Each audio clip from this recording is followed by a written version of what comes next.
Oh là là, j'ai l'air naze, j'ai l'air crevé là. Puis c'est atroce, là, on voit tous mes cheveux blancs. Oh, ce confinement, mais ma vie pour un coiffeur, quoi, j'en peux plus, quoi. Eh, je suis sûre que vous vous êtes déjà dit des trucs comme ça dans le miroir. Et oui, c'est pour ça que j'ai gardé le meilleur sujet pour la fin. Parce qu'ici, il y a un sujet sur lequel on est vraiment pas cool avec nous-mêmes des fois, surtout certaines catégories de la population, c'est notre regard sur notre propre corps. Combien d'entre vous êtes tout à fait satisfait de son corps? C'est pas si évident que ça. Alors, j'ai gardé ce sujet pour la fin, avec un exercice qu'en général, très peu de gens veulent faire avec entrain. Je sais pas pourquoi. Enfin, si je suis totalement objective, j'ai moi-même pas du tout eu envie de le faire quand j'y étais confrontée.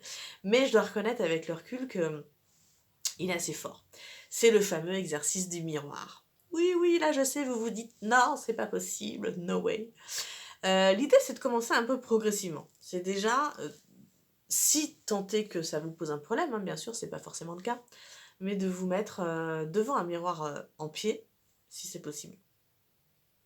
De préférence nu. Et de vraiment essayer d'observer ce qui est devant vous, mais en essayant, et c'est le plus dur, de ne pas juger. Et d'être vraiment dans la description factuelle. Alors il y a plusieurs façons de faire l'exercice, hein. En tout cas ça c'est une des façons. Ou alors vous pouvez aussi, si c'est trop difficile, focaliser sur des choses que vous aimez, que vous trouvez jolies, que vous trouvez belles. Voilà, de faire des zooms sur des parties. Et en l'occurrence, bah, c'est pas simple, mais je pense qu'en se confrontant de manière vraiment sincère et authentique à ce miroir, c'est aussi se confronter à soi-même dans son intériorité de la même façon. Alors je dis pas qu'il faut le faire tous les jours, mais en tout cas de le faire de temps en temps, voilà, régulièrement. Et ben moi je l'ai fait, et c'est pas une vérité universelle, mais en tout cas ça m'a vraiment aidé. J'ai vraiment constaté mon regard qui changeait, et je pense que ça m'a permis aussi de me lancer à faire des vidéos, ce qui n'était pas forcément gagné au départ.